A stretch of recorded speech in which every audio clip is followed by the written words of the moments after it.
Vamos lá, tô aqui diretamente do aeroporto de Lima, indo embora dessa viagem.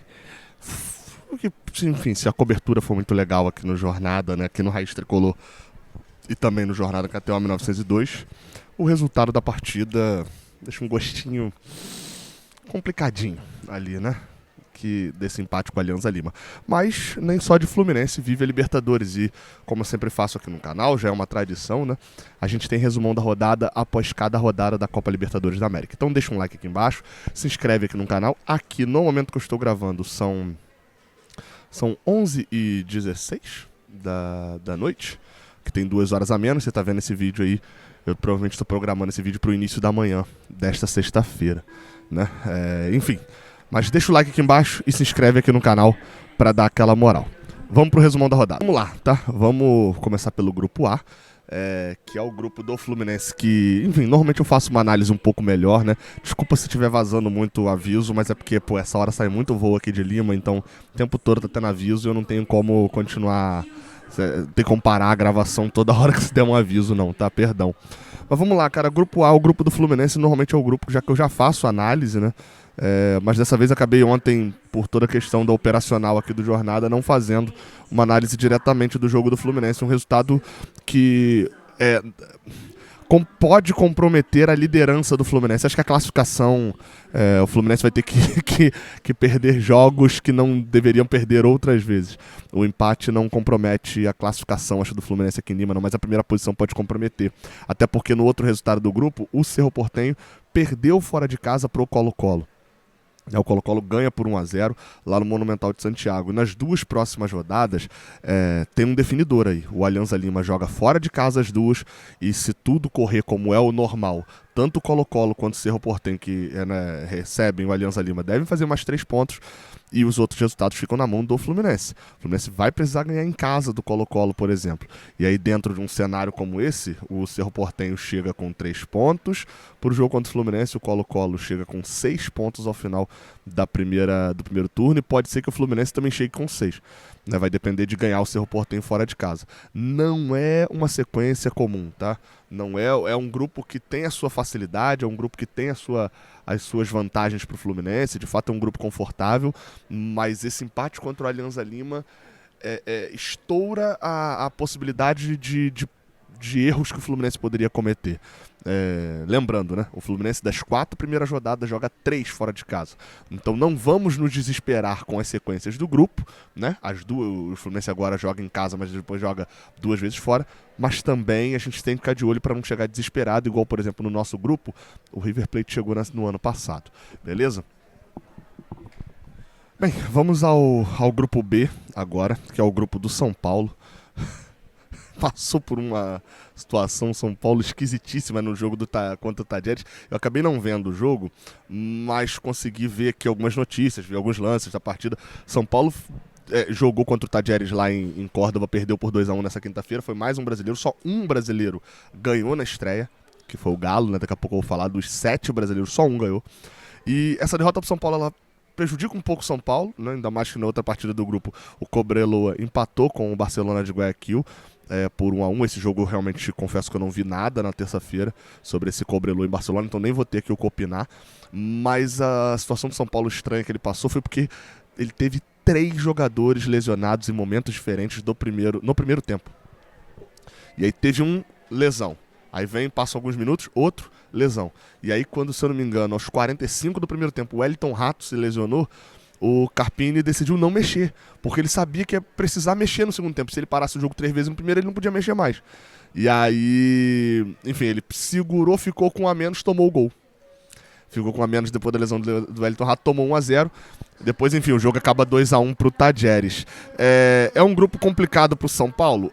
Porque os jogos fora de casa são todos muito chatos. Esse do Tajeres era um acessível ali, de certa maneira, e já perdeu. O Barcelona é um time que se apresenta com o São Paulo para disputar a primeira posição do grupo. E o Cobreloa... eu falei Cobreloa algumas vezes, talvez, né? Cobressal. Tem um estádio com uma viagem bizarra no meio do deserto e que também tem um pouco de altitude, ou seja, tem um mando de campo muito forte. São Paulo vai ter que ralar um cadinho para poder passar com tranquilidade. Ele joga agora uma partida em casa, é a mesma sequência do Fluminense, né? Ele também é a cabeça de chave. Joga uma em casa, vai receber o Cobressal, e nas outras 2 sequências ele pega Barcelona e Cobressal fora de casa. Fica de olho no São Paulo aí, tá? Porque pode se complicar. O brasileiro que começa mais tranquilo, acredito ser o Grêmio. Você vai falar, depois do Atlético. Sim, concordo, obviamente, depois do Atlético Mineiro. Dos que perderam, pelo menos, é o Grêmio, que mandou time reserva lá para La Paz, né? Perdeu por 2-0 para a equipe boliviana, e eu falo isso com certa tranquilidade porque a gente passou um pouco por isso no ano passado, né? O jogo de descarte do grupo do Grêmio era esse jogo do The Strongest fora. Complicado porque perdeu de 2-0 sem jogar nada e, assim, se não fizer muito bem o dever de casa, ganhando os 3 jogos, vai acabar se complicando muito. Porque o roteiro do grupo do Grêmio, o roteiro do próprio Grêmio é o seguinte: é ganhar os 3 jogos em casa e ganhar o Huachipato fora de casa no Chile. Algo que o Estudiantes não fez. Empatou por 1-1. Na quarta-feira eu estava no jogo do Fluminense, acabei não vendo essa partida, né? Então não sei ele como foi o Huachipato do Chile e Grêmio. O Huachipato Estudiantes, eu vi Strongest e Grêmio, eu vi porque tava passando no hamburgueria ali que a gente foi comer à noite na terça-feira. Uma partida muito ruim do Grêmio, novamente. Muito, muito, muito ruim, mas que é normal em La Paz e com a altitude, com o time reserva era normal. O grupo tem na próxima rodada o Grêmio, a mesma sequência, cabeça de chave. Recebe o Huachipato na próxima rodada e depois sai para jogar contra o Estudiantes e contra o Huachipato fora de casa. O Grêmio precisa chegar nesse jogo contra o Huachipato com pelo menos 6 pontos. Se não chegar com pelo menos 6 pontos pro jogo depois do jogo contra o Huachipato na quarta rodada, entra se complicando muito nas últimas rodadas, tá? E vamos ficar de olho. Eu confesso que eu tô falando isso por tamanho de time, mas o Huachipato parece ter um bom futebol. Eu já ouvi o Bruno Garcês elogiando um pouco. Enfim, vamos ficar de olho.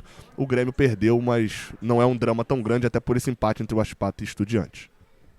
E vamos ao grupo que chamou muita atenção, tá? Porque eu diria que os 2 resultados desse grupo foram surpreendentes. O grupo D, o grupo do Botafogo, que não é o grupo do Botafogo, é o grupo do Júnior, é o grupo do Universitário. O Júnior de Barranquilla da Colômbia ganhou o Botafogo dentro do Engenhão. E vocês sabem que o resumão da rodada eu faço uma brincadeirinha ou outra, mas eu não uso de clubismo total pra analisar nada, não. A situação do Botafogo ficou muito, muito, muito chata com essa derrota. Vai ter que ganhar um jogo fora. E se complicou ainda mais porque aqui em Lima o Universitário. Aí eu tava vendo o jogo do Grêmio. Eu falei que tava vendo na hamburgueria, não. No hotel a gente tava vendo o jogo do Grêmio. Foi pra essa hamburgueria, tava passando o jogo do Universitário contra a LDU. E o Universitário jogou bem melhor do que a LDU aqui em Lima.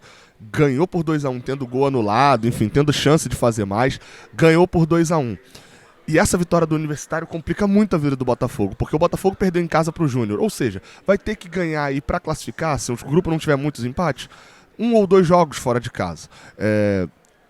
Ou seja, ou vai ter que bater na LDU lá em Quito, ou vai pegar uma viagem muito complicada até Barranquilla e ganhar onde é chato, ganhar lá no Metropolitano, né, de Barranquilla. E aí, enfim, a gente olha pro outro lado do grupo, que é, se o Universitário ganhou aqui, a LDU deve ganhar em casa, né? Tem um bom retrospecto jogando lá no Casablanca. O grupo dá uma embolada. Pro Botafogo isso não é de todo ruim, até porque ele precisa de 2 vagas, mas vai precisar ganhar fora, a verdade é essa. Eu não vi o jogo, né? Eu tava já no entorno do estádio do Fluminense, mas esse 3-1 é uma pancadinha forte ali nos boys do John Textor, né? Bem, agora falando do outro rival do Rio de Janeiro, Flamengo, né? O grupo do Flamengo. O Flamengo, eu vi esse jogo, a gente estava até fazendo jornada, no giro do jornada no momento que estava passando Flamengo, Milionários e Flamengo lá em Bogotá. O Flamengo estreou fora de casa, estava fazendo um jogo ok lá em Bogotá, passando um pouquinho de sufoco, mas nada demais, até o momento que teve uma expulsão do jogador do Milionários e um pênalti. Pedro fez 1-0 e o Milionários jogou melhor dali pra frente, mesmo com um a menos. E empatou o jogo contra o Flamengo, um empate por 1-1 lá no El Campinho, em Bogotá. Esse empate acho que é a mesma lógica do Fluminense, assim, com o Alianza Lima, apesar do Milionários ser um adversário um pouco mais difícil. Mas é a mesma lógica ali, assim, de, cara, tinha altitude, né, alguma coisa, todo mundo se espera mesmo a vitória, Mas convenhamos, né? O empate pode vir a atrapalhar alguma coisinha num detalhe a vida do Flamengo com a classificação, mas com a primeira posição, mas com a classificação dificilmente o Flamengo não passa. No outro jogo do grupo que acabou agora, eu vim acompanhando no Uber pra cá, o Bolívar enfiou 4-0 no Palestino, em Palestino, lá no Chile. 4-0. O Palestino tinha 1 a menos, né, depois que já estava 1-0 para a equipe boliviana. E depois 3-0, o brasileiro Bruno Sávio fez gol, enfim. O Bolívar ganhar um jogo fora de casa é atestado de classificação do Bolívar, tá?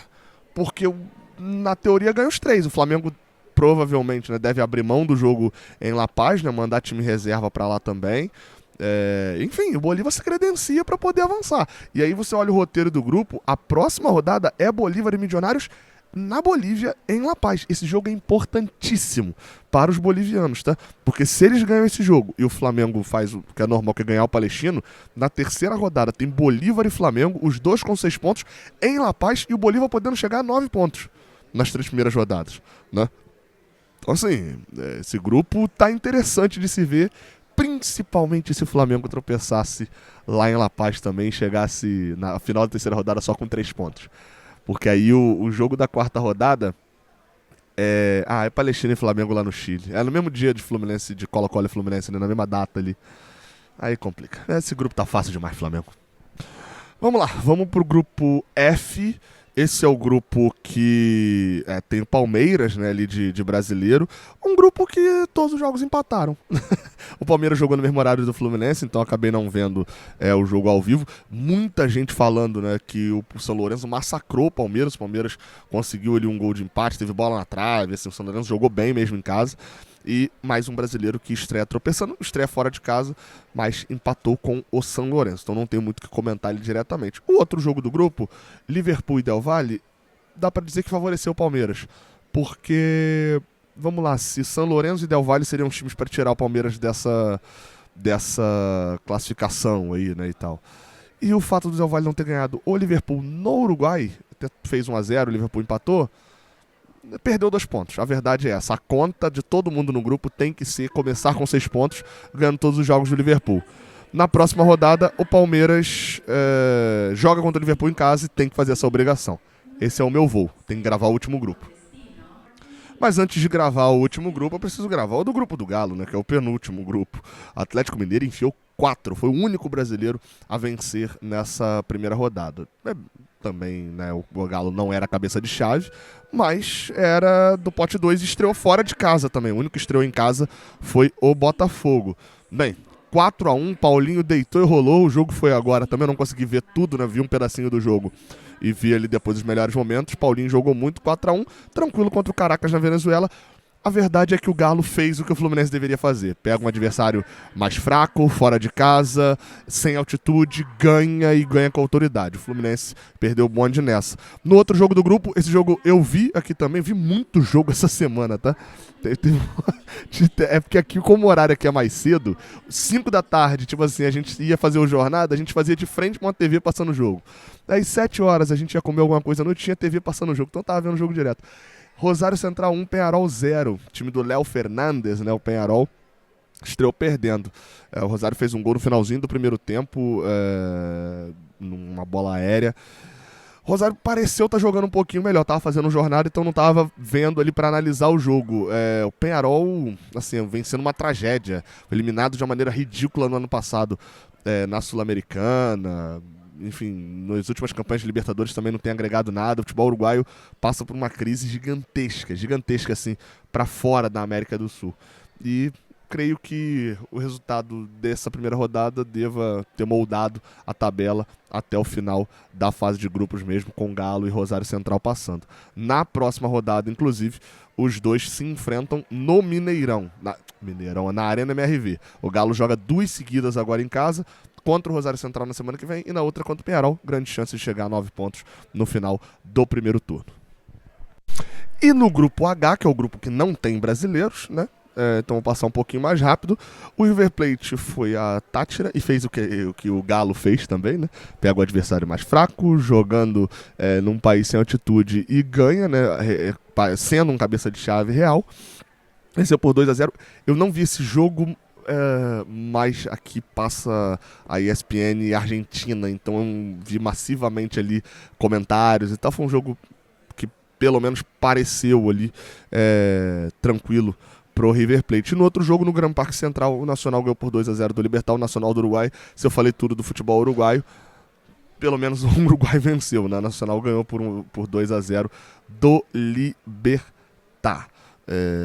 Enfim, confesso não vi o jogo foi no mesmo horário, acho que foi um pouco mais cedo, né, que o jogo do Fluminense na quarta-feira. Eu já estava pelo estádio e obviamente acabei não vendo, então esse grupo me complicou um pouquinho para fazer um comentário mais profundo, né. E só um detalhe que eu lembrei pouco depois de gravar, tá? O River fez um gol do meio de campo e eu não lembrei disso na hora que eu tava na gravação. E aí eu abri aqui para poder tirar o print e lembrei. Veja um gol do River do meio de campo. E não foi mais bonito que o Germancano de perna trocada, não. Então é isso, resumão da rodada. O vídeo pode ter ficado um pouquinho longo, me estendi em alguns momentos aí, mas espero que você aí que está assistindo o Raiz Tricolor esteja bem informado sobre tudo que está acontecendo em todos os grupos da Libertadores. A gente vai ter isso em todas as fases, né, de todas as rodadas da Libertadores. Deixa o like aqui embaixo, se inscreve aqui no canal. Estão começando a embarcar o meu voo e o Fio e o Lessa não estão aqui ainda. Estou preocupado. Tamo junto, até a próxima, valeu.